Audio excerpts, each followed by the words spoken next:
So hello friends, welcome back to my channel Sri moms tips. Sri moms టిప్స్లో ఈరోజు video వచ్చేసి ప్రెగ్నెన్సీకి ఎంత గ్యాప్ ఉండాలి అండ్ చాలామందికి కొన్ని డౌట్స్ ఉంటాయన్నమాట.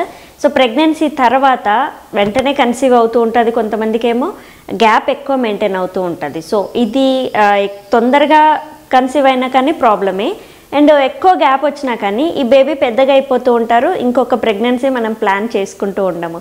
సో సడన్గా మనకి ఏదో ఒక టైంలో ప్రెగ్నెన్సీ అనేది కన్ఫర్మ్ అయిపోతూ ఉంటుంది. సో అది ప్రాబ్లమే, ఇది ప్రాబ్లమే. సో ఎవరికి ఎలాంటి ఇబ్బంది లేకుండా మామూలుగా మనకి కన్వీనియంట్గా ఉన్నట్టు అయితేనేమో ఒక 3 years అయినా గ్యాప్ అనేది ఉంటే మాత్రం చాలా మంచిది.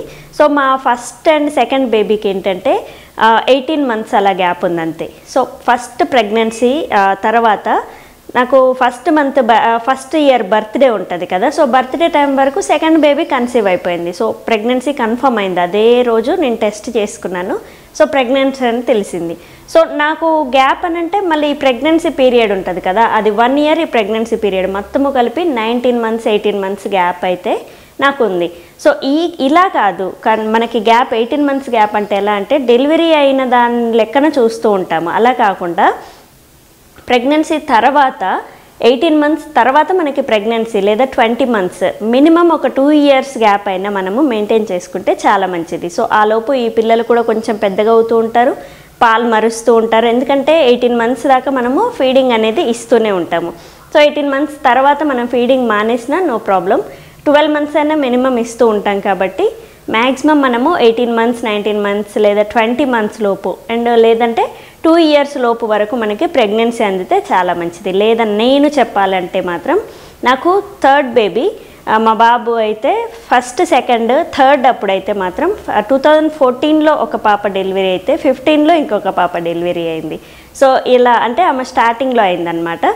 సో ఇలా కౌంట్ చేసుకుంటే నాకు వీళ్ళిద్దరితో పోల్చుకుంటే మళ్ళీ 2020లో బాబు డెలివరీ అనేది అయింది. 2020లో అయ్యాడంటే 4 years గ్యాప్ అనేది ఉంది నాకు. సో సెకండ్ తర్వాత ప్రెగ్నెన్సీ కన్ఫర్మ్ అయింది కదా, అప్పుడు నాకు కొంచెం ఫ్రీగా అనిపించింది. ఫస్ట్ బేబీ అప్పుడు, సెకండ్ బేబీ వెంటనే కన్సీవ్ అయ్యేసరికి నేను ఇంకా పనులు చేసుకోలేకపోయేదాన్ని, ఒళ్ళు మొత్తము పచ్చిగానే ఉండేది.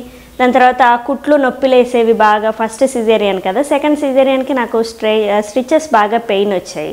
అండ్ దాని తర్వాత బ్యాక్ పెయిన్ ఎక్కువగా వస్తూ ఉంటుంది. మన ఒళ్ళు కూడా ఇంకా ఆ లావుగానే ఉంటాము డెలివరీ అయినాక. మళ్ళీ తర్వాత ఆ లావు అనేది తగ్గకముందే, డైటింగ్లోకి మనం రాకముందే సెకండ్ ప్రెగ్నెన్సీ వస్తుంది. దాని తర్వాత మళ్ళీ మనకి ఆపరేషన్లని అదని ఇదని చిన్న పనులని అన్నీ కూడా ఒక 5 years దాకా ఇబ్బంది పడుతూ ఉంటాం. అందుకే కొంచెం గ్యాప్ అనేది మెయింటైన్ చేసుకుంటే కొంచెం రెస్ట్ దొరుకుతుంది.